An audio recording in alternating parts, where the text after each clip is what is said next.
Welcome back to another episode of Two Marine Dads, where we talk about the journey of life, politics, kids, and family, as seen from the perspective of two United States Marines. Good morning, good afternoon, and good evening, depending on where you're at and when you're watching. Welcome to Two Marine Dads podcast, episode number 13. We want to welcome y'all back. We're in our setup like we had last week, which we're enjoying a great deal. It's a little bit better. Worked a little bit with the sound, so hopefully it's not quite as annoying as last time. And like we always say, we'll get better and better with each one. Today's going to be kind of interesting. It's going to seem kind of like a word salad or, a subject spaghetti or, however you want to refer to it. But it's all centered around one primary issue that kind of connects all of this together. And it's not so much that you fix this issue and you fix the problem, but maybe address it or recognize some of the issues a little bit better than before. And this, the way we put it into words, I guess, is trading what matters for what doesn't matter. And the idea around this is that you trade things that are important, like math and science, for things that are not important, like gender studies or underwater basket weaving, to try to make a joke about it. Now, more seriously, the idea is how much energy you have in a given day and what you care about, right? You can't care about every issue in the world, so you pick a couple that are really important to you and you kind of latch onto them. And right now, there's some pretty interesting ideas that the two sides are latching onto that are kind of disturbing when you look at them as a big picture. There was a poll that was released by Echelon. What's their name? Echelon Insight. Echelon Insight. And basically they asked Democrats and those who lean Democrat and Republicans who lean Republicans, how concerned are you, if at all, that the following are problems for the country? And there's a whole bunch of stuff in here. And, the number one thing for Republicans, surprisingly, is illegal immigration. Now, it depends on how you look at it. They kind of have it split up into these three categories. So you could say it's illegal immigration, or you could say it's high taxes. Those are depending on how you wanted to divvy these numbers up, those are the two biggest concerns that you would put for Republicans. And for Democrats, their two biggest concerns that you would put it is Donald Trump supporters. Yep. And white nationalists. And that's sad because according to this poll, 92% of Democrats or people who lean Democrat think that the biggest problem the country is facing is Trump supporters. There's 7% that not very concerned or not at all concerned, and I'm guessing those are the 7% of Democrats that voted for Trump probably. But who knows? Well, what's scary about that is that you're saying 92% of the Democrats don't have a problem with something that's going on in the country, don't have a problem with a law or a policy or foreign policy or somebody else on the planet who would view our country as a threat. No. What their problem is the opposition, the other side of the coin. Like, yeah, and think about it like scary. This. Scary, like as an American, that my neighbor hates me because of my political view. Think about this. The people that answered this poll were more worried about Trump supporters than white nationalists, which is just like a shade of gray above being a Nazi. So, just barely a shade of gray. Because Nazi's too extreme of a term, but you're still there, so we're just gonna call you a white nationalist. Trump supporters are Trump supporters are a bigger concern to Democrats than white nationalists. White nationalists. So. Or even gun violence or systemic racism, which are like these golden goose eggs of the Democratic political machine now. Right. So, like, at what point... Actually, you and I talked about this earlier before this podcast, where we talked about, what kind of an opinion of me do you have when you start the conversation off with all Trump supporters are racist or you enter the conversation. Whatever, yeah. You enter the conversation assuming that this person's worse than a Nazi. Right, worse than a Nazi. So somewhere above mildew and below a cockroach on your opinion when you start the conversation. Like, you don't even know me. I have, a family and everything like this, and I respect everybody. And at the same time, you come into the conversation thinking that I'm just this terrible person. Now, why did you feel that way? because the media told you to feel that way. That's why you felt that way. There's no other reasoning behind it. You didn't feel that way 4 years ago. You didn't think that way. I was the same person then that I am now, you know? Like, and I would venture to wonder if you would feel that way in person. Right. If you were to sit down and have a beer with me, or a taco, or a fucking cheeseburger. You know, like... Now, and it's not impossible to believe this. I'm honestly not shocked by this poll in the slightest bit, or the outcome of it, because when you look at what the media has spent the last really 6 years doing, and in some ways much longer than that, you know, going all the way back to the beginning of the Obama administration, but primarily the last 4 years, big time, is basically demonizing anything that has anything to do with Trump. Like, I always remember this meme that it always made me crack up, because it said, you know, they want Trump to come out and support, you know, more restrictive gun laws so they could see liberals fight for gun rights.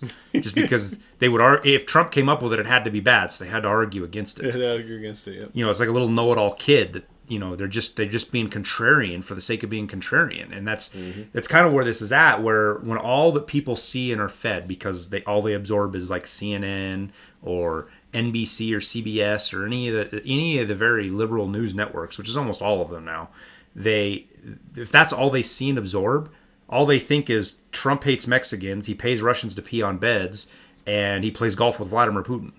Yep. And Sarah Palin can see Russia from her porch, from her front yard, or whatever. You know, that's the world we live in, and it's gaslighting, to be honest with you.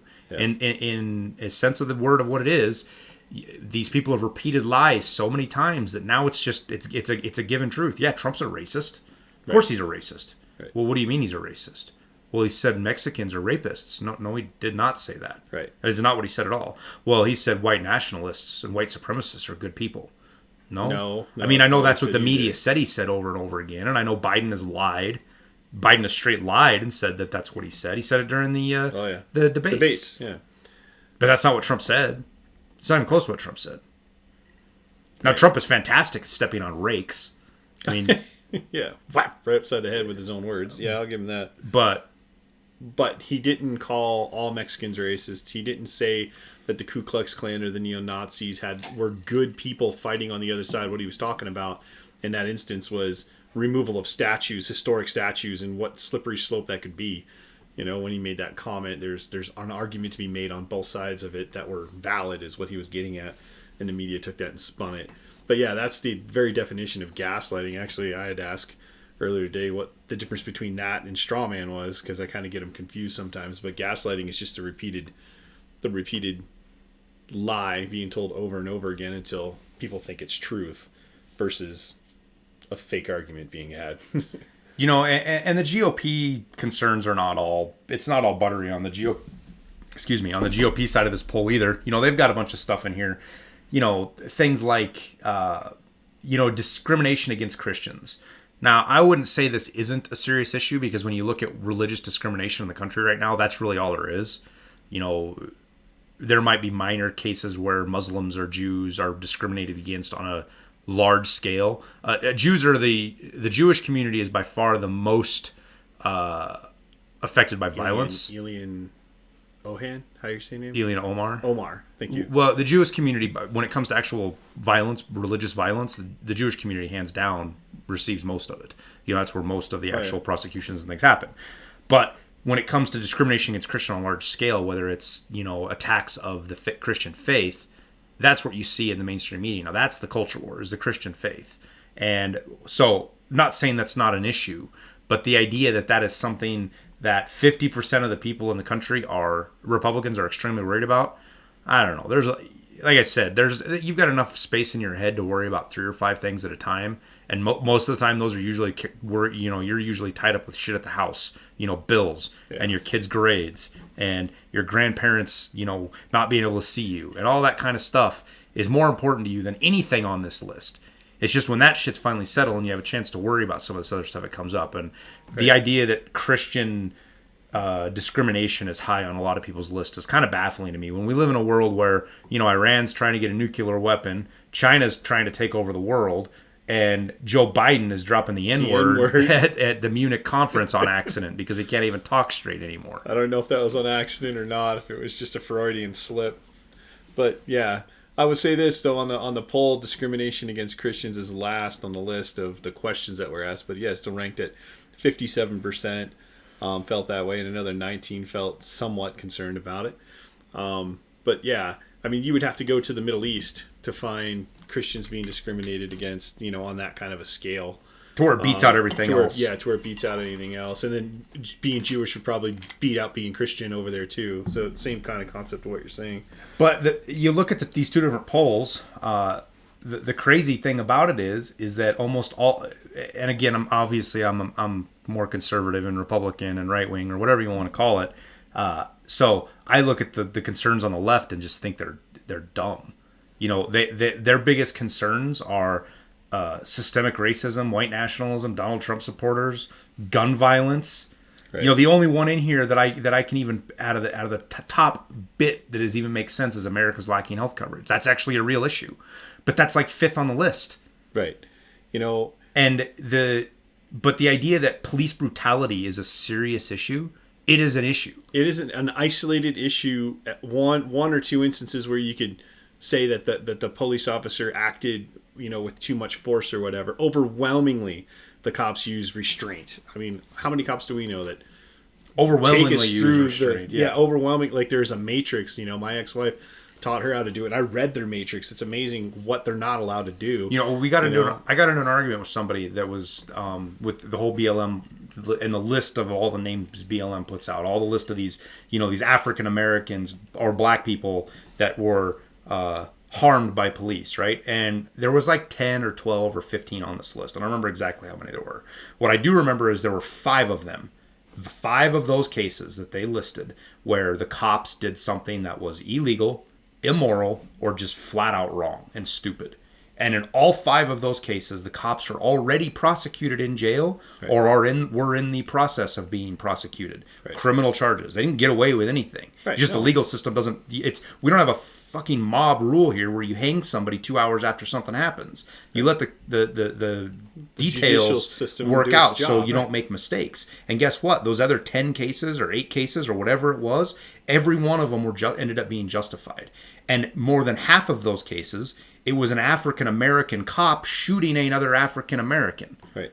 And that's the whole thing, is one bad apple does ruin the whole bunch, and they do hang them up as high as they can and go, hey, look, the rest of us aren't represented by this one person who did this one awful thing, whatever it is, planting evidence or unlawful shooting or whatever. Again, it's rare. And for that to be someplace up high on the list like that is obnoxious. Or systemic racism. Again, we've talked about this on other podcasts where it's a subconscious thought that you're having that you don't even know you're having, therefore you can't even control it. So it's a ghost of something that doesn't exist that politicians latch onto so they can justify passing more laws that they can never fix the problem because the problem's unfixable because it doesn't exist. You can't touch it, you can't kill it. And that kind of gets into this whole trading what matters for what doesn't matter. And it's an interesting trick that I don't know if the politicians actually understand they do it. I think it's they just stumbled into it, 40 years, 50 years ago, and it's been working ever since. So that's what they do. And it's this idea that, if we don't actually fix problems, then, we still have a job. And they took it to the next level and said, okay, we're going to fix non-problems. We'll pass laws for problems that don't actually exist, because then we don't solve them and we can still complain them after, another 4 or 5 years after everybody forgets, and then we can come back around again and try to address them again, and we can still look like we're doing something, and we can justify our private plane trips and our giant pensions and this absurdity of what the federal government has turned into. Oh, right. But I think I disagree with you on the sense that the politicians don't know that they're doing it. I think critical race theory is being pushed actively by the government, and I think that some of their policies are actually quite scary, but they're being adopted on the federal level. I think Donald Trump tried to stamp that out, and that was one of the first things that got brought right back in by the Biden administration.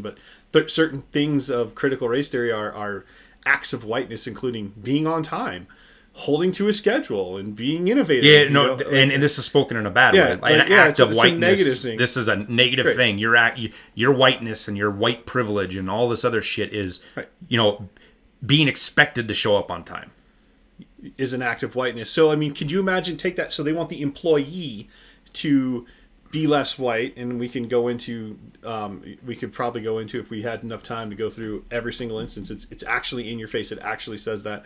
Could you imagine if you're a white boss and you're trying to be less white, and you're like, I was going to give you guys a paycheck, but this Friday doesn't work for me. I'm going to come in next Tuesday, and maybe I'll have them. This new training says I have to be a white hater or white whatever it was, and in order to be that, I've got to go against these acts of whiteness. And since being on time is an act of whiteness, I can't do that. Yeah, I'm just gonna, I'm the boss. I'm just gonna show up around whenever. I really want Axl Rose. I really get there want, on time. I really want to give you your paycheck today, but I don't want to be a racist, so I'm going to give it to you next week. Next week, but that's only time is a social construct.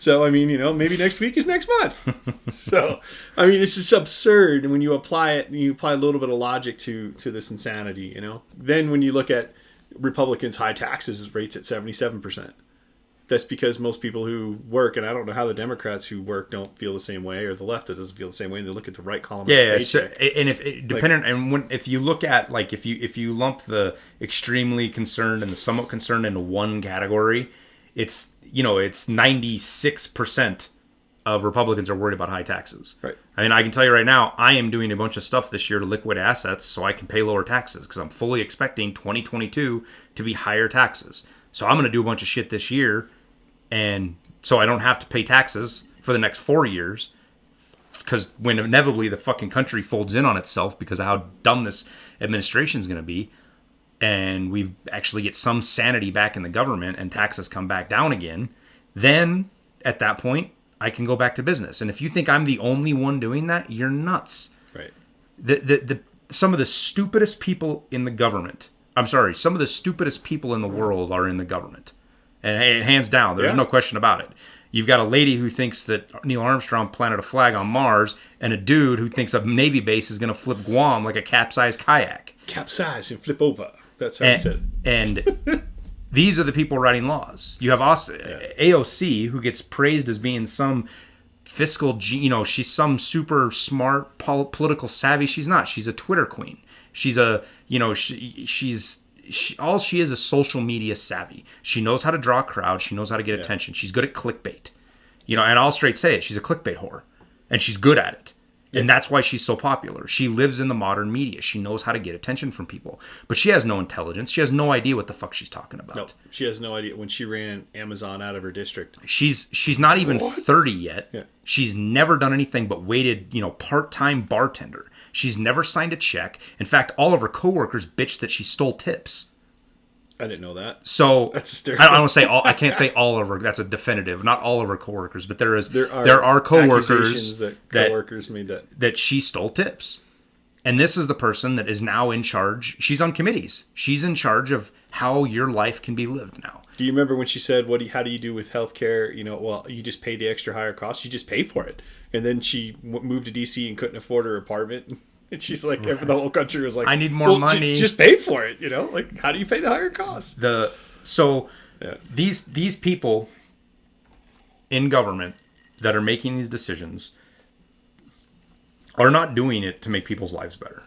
It's neither the left or the right. I have almost no faith in the Republicans after the last year of Congress either. They did nothing to big tech. They did absolutely nothing. They had a chance to really... They actually had big tech kind of scared when they drug them in front of Congress. Mm-hmm. And then they screwed the pooch and didn't even know what the fuck they were talking about.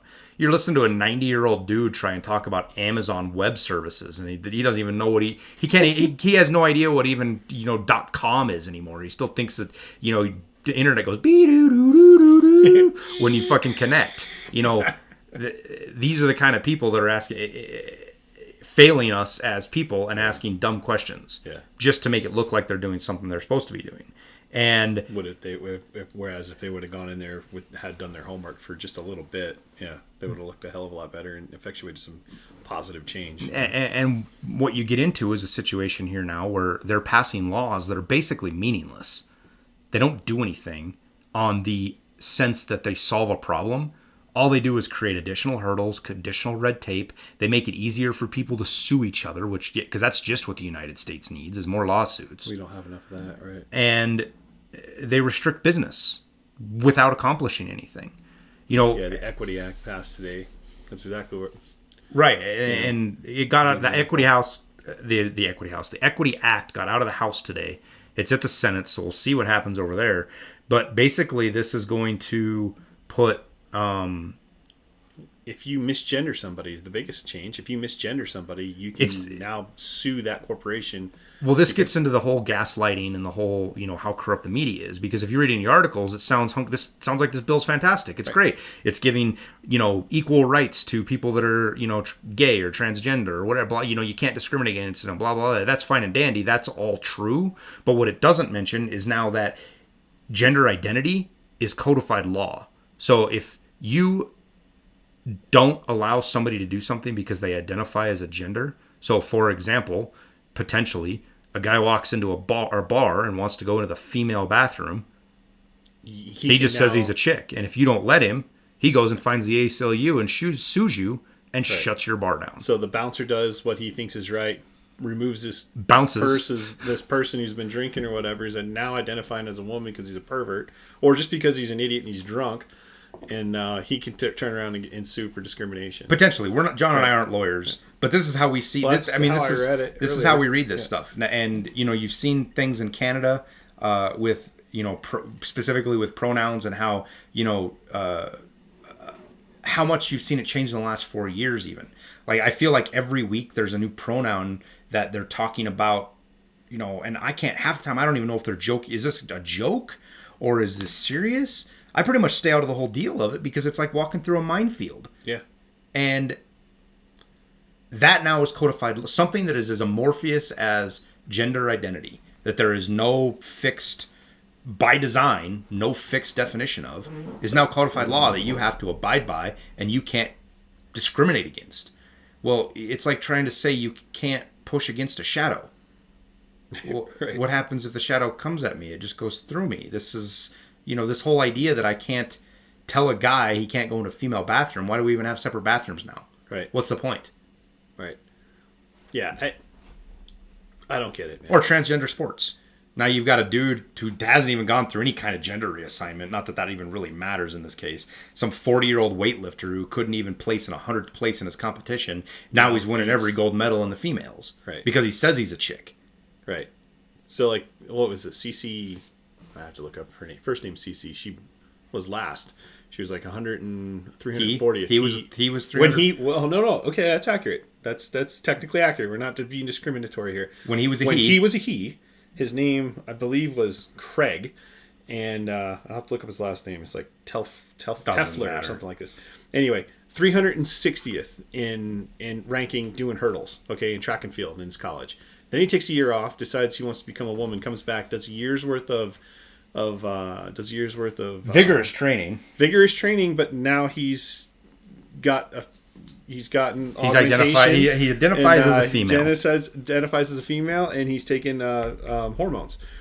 He loses exactly half a second off of his time. Now that she's a she lost a half a second off of his time. Yes, that's true.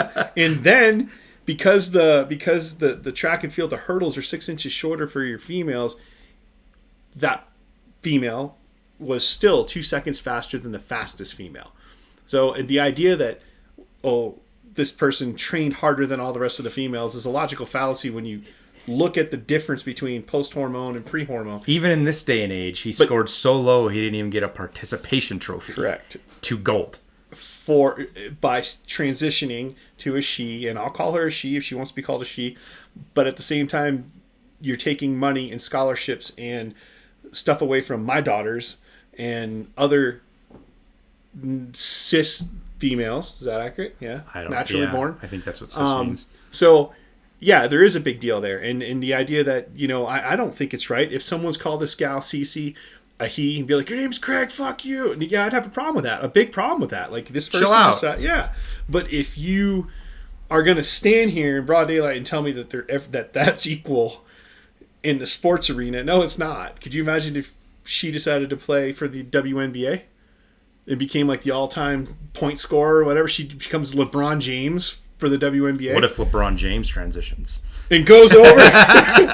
He wouldn't even have to jump. He just reached up and he retires. Basket. He's got a 100-point game and no sweat. So I mean, like, it's not fair. It's not fair, you know. So anyway, yeah. But now you can sue. Apparently, from what I've read in the language, you can sue.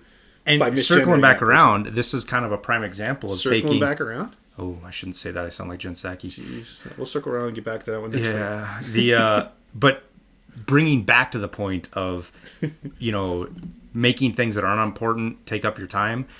John and I, both having daughters, now have this thing to worry about is it even worth my kids competing?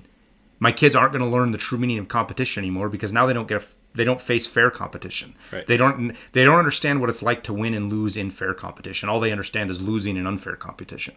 And that is not life lessons that that is a life lessons that people need to learn because not all fights are fair, but at the same time they also need to learn what it's like to win and be a good winner and lose and be a good loser. Right. At the end of the day, I have to worry about this now because of nonsense. This is not a real issue. No. The idea that a man should be able to compete in trans sports is fine. They should make their own special group, male trans Olympics. Right. Fine. I'm all for it. Let them do their thing. And I guarantee you, I can almost promise you if they did that, there'd be fucking 1/10 of the people that transitioned, freaking. But anyways, I'm being super judgmental there, I know, but it's just how I feel. It's I put this in my book, actually. We're not all equal. I'm sorry, we're not. I'll never get in the ring with Mike Tyson, ever. Unless I had a gun. I just know. Like, he would kick my ass, and that is that, and the idea that I could even if he was 20 years older and I was 10 years younger, I still wouldn't do it. Right? No, I mean, I'll never be as good at throwing a football. I don't know, as Tom Brady. There's a perfect example. Like, I could train for a year and never be as good as that guy. So I mean, they didn't even think Tom Brady was as good as Tom Brady. He was 126th in the draft. But we're not right. But we're not all equal, and that's cool. It's okay. We should celebrate that. But that's why there are things called weight classes in wrestling. You could train harder than anybody else, but somebody who's 100 pounds heavier just come in and just steamroll you. The Spartan races have age classes. Right. Why there's different classes in boxing. I mean, you can train harder than anybody else out there, but again, somebody who's a heavyweight comes in, hits you once, and you're down for the count. So there are classes for that reason, because we should all be treated equal, but we are not all created equal, and that is a categorical fact. It just is. It's equal opportunity versus equal outcome. Correct. Equal opportunity versus equal outcome all day. Right. Because we are not all the same. So the bill is actually kind of scary. We'll see what happens. I mean, we're in no man's land as far as I'm concerned with knowledge on what happens. This bill will probably be the first bill that'll test, how this Congress is going to flush out on stuff like this. But for all sake and purposes, this bill could be passed, which means now it's going to end up in the Supreme Court. Because I get it, you can't, at the end of the day, gender description, whatever you want me to call you, is a word. And words are free speech. And I don't care how much you want to argue it all day long. I don't actually physically harm you if I call you a dude, because you look like a dude, but you think you're a chick. Like the fucking, it's ham fucking lady in GameStop. It's ma'am. Dude's ma'am. fucking mustache and a fucking half-shaven beard and a wig on. Than I do. Yeah. And freaks out because some guy said, sorry, sir. Right, and he was being polite, actually. Yeah. He was, excuse me, sir. It's ma'am. And it just goes off. That whole thing. Now he can sue. If we live in a world where people can be punished for that, then free speech. I don't know where we go. I don't know where we go after that, because then it's just open season on anything. Right. And then what happens when the script gets flipped? There's more people on the other side, But I mean, that in and of itself, I think Jordan Peterson said it best. Free speech compels you to run the risk of offending the other person just to get to the bottom of it. But if you can't question and run the risk of making the other person feel uncomfortable, then everything stops. Nothing gets done. There's nothing, nothing gets dug into, and nothing, no truth gets found. So you got to have free speech, period. And this John and I do it too, and we talk Republican and Democrat this, and Democrats do this, and Democrats do that. When somebody is posing something to you, and specifically the media, and they start, everything is predicated with a Republican did or a Democrat did. Mm-hmm. You need to keep something sometimes it makes sense. Sometimes it's 100% legitimate. The Democrats are pushing radical laws. Right. Because none of the, I guess one Republican voted for this law, but that was it. So, but Chuck Schumer and Mitch McConnell have more in common with one another. And these are Republicans and Democrats, mm-hmm. right? Two guys that are completely dichotomically opposed on the political aisle, though they're probably best drinking buddies. Oh, yeah. Those two have more in common with themselves than AOC and Muchin out of Missouri or wherever he's at, West Virginia, the Democrat that's the senator. Mm-hmm. Those two have more in common than those two. And one group is a Republican and a Democrat, and the other two both are Democrats. Yeah. So remember when people try to put broad swaths, when they say, well, the last time a Republican administration did this, well, there's a lot more that goes on in a Republican administration. You have Democrat, Clinton is, for example. A lot of people praise Clinton for balancing the budget. Clinton didn't fucking balance the budget. No, the Republican Congress balanced the fucking budget. And oddly enough, the only reason they had the nuts to do it was because of Rush Limbaugh. He helped build that Congress. It's one of the reasons why he was so revered in the late 90s by the right and absolutely despised by the left, because he holds so much power. He forced them to come to the table.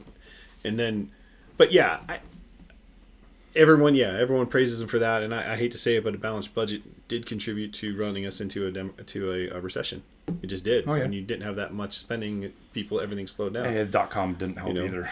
But you have, again, when you look at, media bias is another big one here. When they talk about, the media being so hard on Trump, and then they ask such softball questions. They don't even ask. They were out there walking their dog. Oh, Joe, I love your dog. Literally a dude saying, it's a reporter, a White House correspondent. That's what he says. And I'm just like really? If that would have been Trump, it would have been like, oh, we like your dog, but you know what? Why are you a racist? Did you beat your dog today? Yeah. Yeah. Did you know, or this gem, do you think a president who's lost more people with COVID than the entirety of the Vietnam War should be president, or should he resign?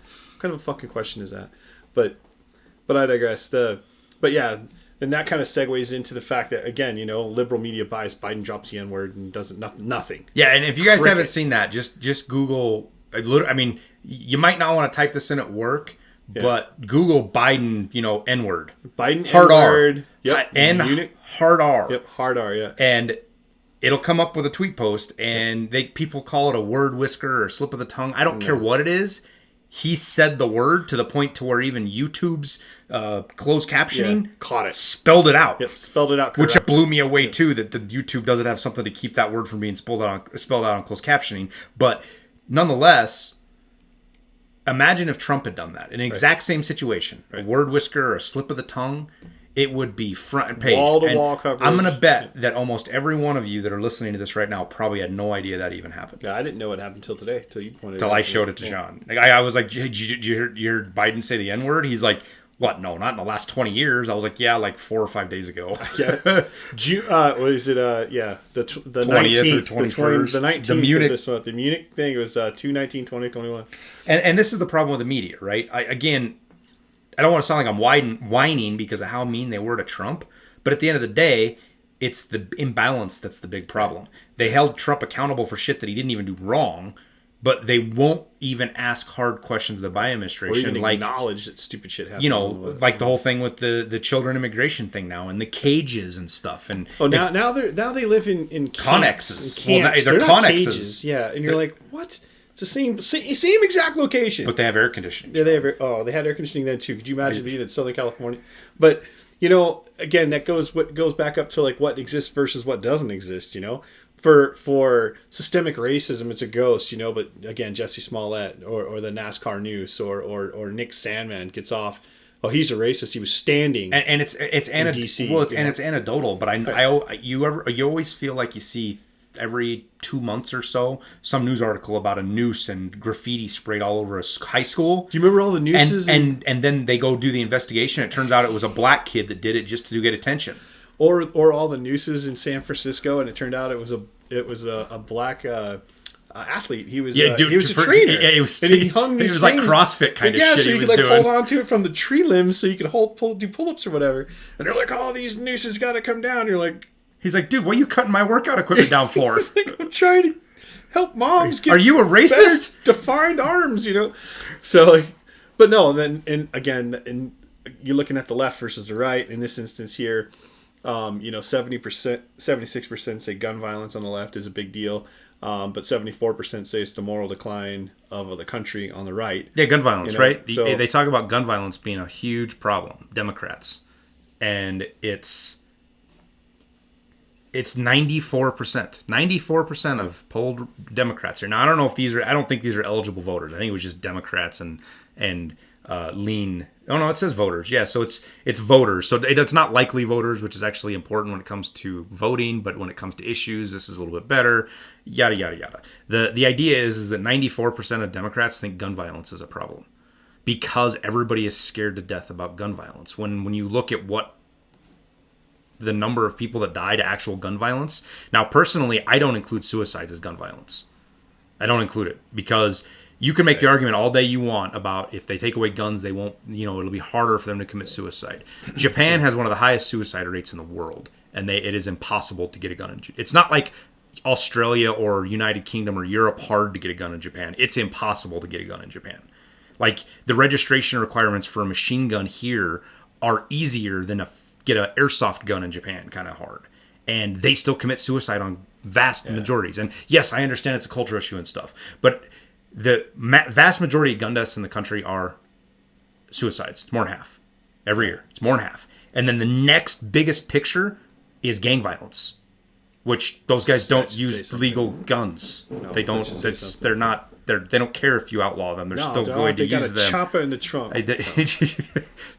And then after that, you get into all these other subcategories, and like we were talking with HR 127, the guns that they're going to go after account for less than a fraction of a percent of the actual gun deaths. So again, things that don't matter versus not. They've got people worked up over gun violence. The media does. The media and politicians have people worked up over gun violence, over an issue that's fake, that they're going to pass a law that isn't actually going to change anything. Right. So not only do they get to look like they're doing something, but the issue's still going to persist so they can continue to do something later. Well, I want to go back and touch on something you brought up here just now. You were saying, you touched on the cultural portion of it, and the Democrats. When you look at like the Democrat-run cities, and you look at places like Chicago, or you look at New York, or you look at Newark or L.A. or whatever, Miami, places in Miami. There's a cultural difference there, and it has nothing to do with what you look like. It just has to do with what's acceptable in your culture. If you value things that are math, or you value starting a business, Asians are fantastic at it. When you look at like a group of Asians that come over, they all work together to create one house. To the point where Asians are the most discriminated against in college admissions because they have the sense of community. Nigerians is another one. Well, I think it was Nigerians. We were talking about. I think it's Nigerians. I should have pulled up the numbers in front of me, but there is a group, and I believe it's Nigerians from Africa. It could be another country, but there's specifically a country where they immigrate from Africa. They have a sense of community. First generation immigrants. And they face almost none of the issues that are supposedly claimed to be systemic racism. They stay away from all of the high crime rate, the high incarceration rates. They have extraordinarily high success rates in school. Right. But they're black. They're Africans. They're immigrants. They're not even African Americans or whatever term is vogue now. They're literally Africans that immigrated here. They're first generation. They're not even second and third, which that second and third changes a lot of stuff when it comes to it. Mm-hmm. They're the first generation immigrants here, and they have resounding success. Right. And again, you see that within the culture. So I don't think it has anything to do with gun violence. It has everything to do with a culture that allows, or that a culture of inner city. that culture believes that's a good thing. That what's the word I'm looking for? Glorifies, that stuff. Oh, it's okay to shoot up a convenience store. It's okay not to go to school. It's okay to do drugs, and that culture. And again, that just has nothing to do with what you look like. I would call it white trash. There's a bunch of people, who look like power, me, it's power vacuums, who allow that to happen too within their communities. It's a cultural thing, not a gun thing. And it's power vacuums, right? So New York City in the early 2000s under Giuliani or late 90s is a prime example of this. New York City went from being a fucking travesty. Oh yeah. Horror. It's one of the most dangerous places in the country to being cleaned up and being extraordinarily safe. And that brought money. Now you can argue we can argue all day long about the methods and the things that were they right, were they wrong. The results speak for themselves, right? It happened, and then as soon as they start to repeal some of those results under De Blasio in the last couple of years, New York has gone back down into the shithole. Right. Now, when you look at big cities that have huge crime rates, what you have is an antipathy. I'm not even saying that.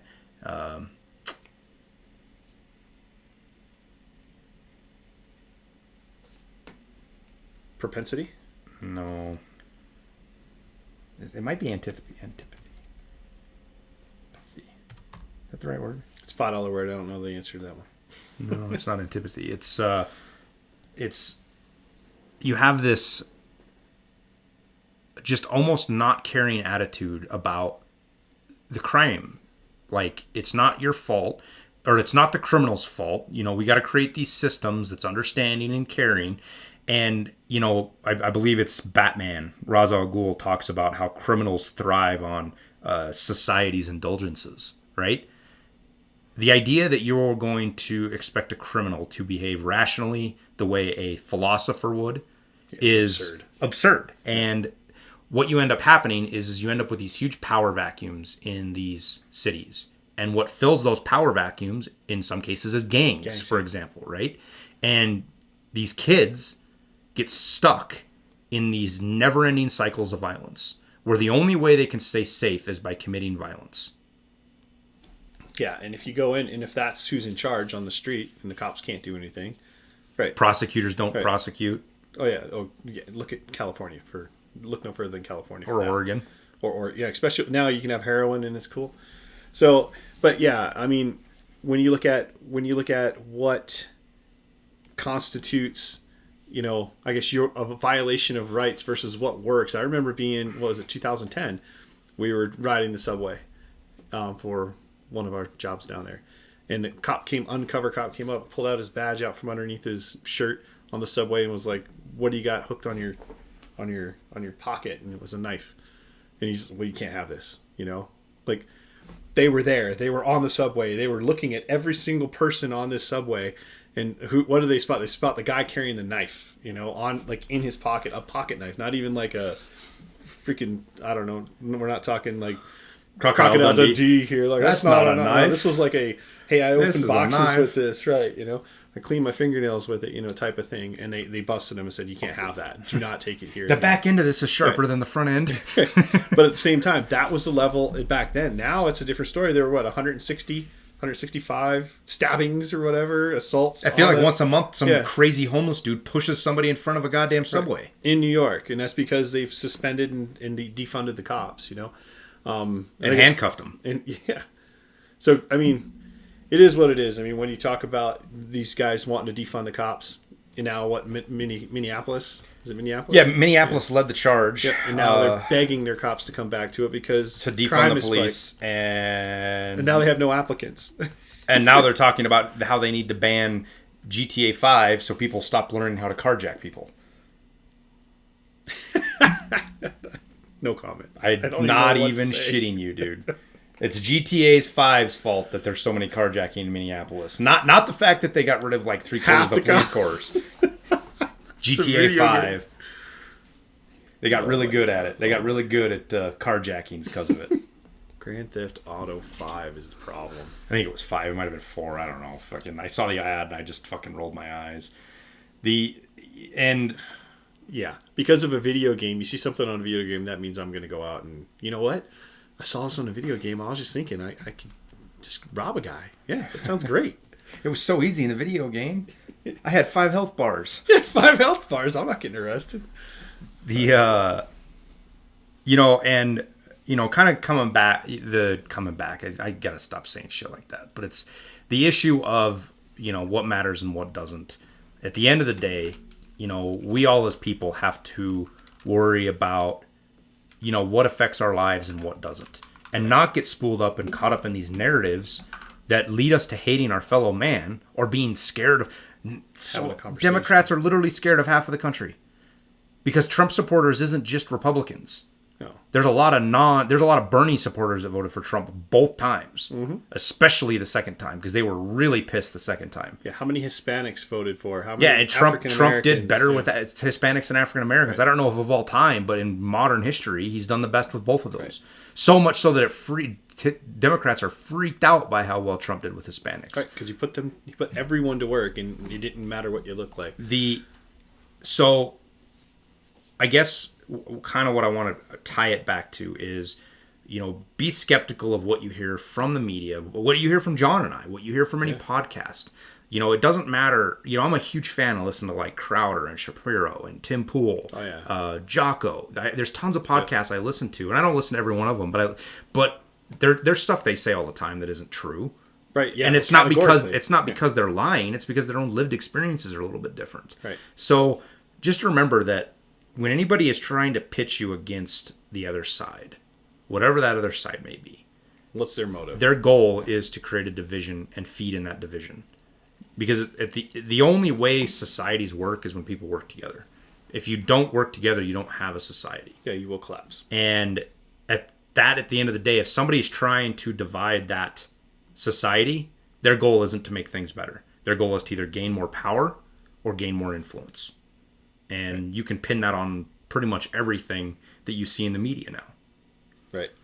And again, I guess we could probably close on this unless you got something else. But going back to what we talked about here, not trading what doesn't matter for something that does matter. And, like we talked about in numerous podcasts before, the harder we work, the luckier we get. The harder we work, the more opportunities arise. The more homework you do, the more you realize what you can and what you can't do. So like, understanding that hard work and having core information, knowing how to do math, showing up on time, doing the work, you will get better at what you do and you will be more successful. What doesn't matter? Who you're sleeping with. Nobody cares. Nobody cares who you're what you look like for the most part. Nobody cares, and the people that do are such a small percentage they're not even a rounding error for the percentage of the society, and those people have their own social issues. But to apply the exception to the rule on that is just absurd. So just remember that, when you go into it, what matters is doing the work and understanding what's happening around you in a logical manner. That is what matters. It doesn't mean you ignore emotion. It means you focus on what's real so you have time to think about the emotional part of it, Right. But yeah, doing the work and getting your business done first is what matters. Mm-hmm. Not what someone looks like or what gender pronoun or any of that other nonsense. So just my take on it. All right. Well, I think we'll wrap it up there, everybody. Appreciate you hanging out with us. Yep. Like and subscribe, guys. We want to hear your comments. So if we're doing something you like, let us know. If we're doing something you don't like, let us know. And as always, Semper Fi. Talk to you later.